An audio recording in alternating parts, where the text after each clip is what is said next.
Assalamualaikum dan salam sejahtera. Saya Hani. Terima kasih kerana menjadikan channel ini pilihan anda. Sebelum saya lanjutkan, jangan lupa subscribe ya.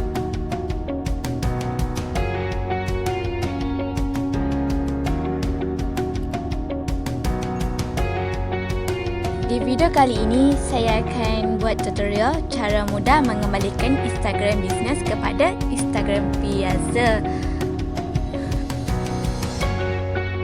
Korang boleh buka Instagram.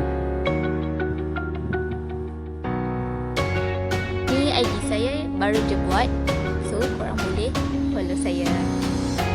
Ni adalah akaun bisnes. Buka edit profile. Subscribe, sila subscribe ya. Dan jangan lupa follow IG saya. Beginilah akaun bisnes kan. Jadi saya nak keluar daripada akaun bisnes. Kita kena pergi tempat ada garis 3 atas sana. Tekan setting,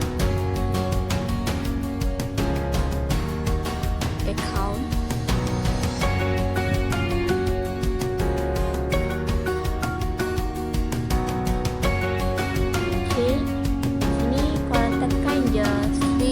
Personal account.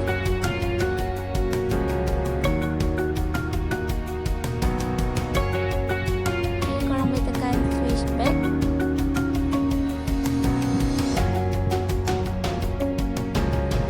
Okay, Alhamdulillah kita dah berjaya.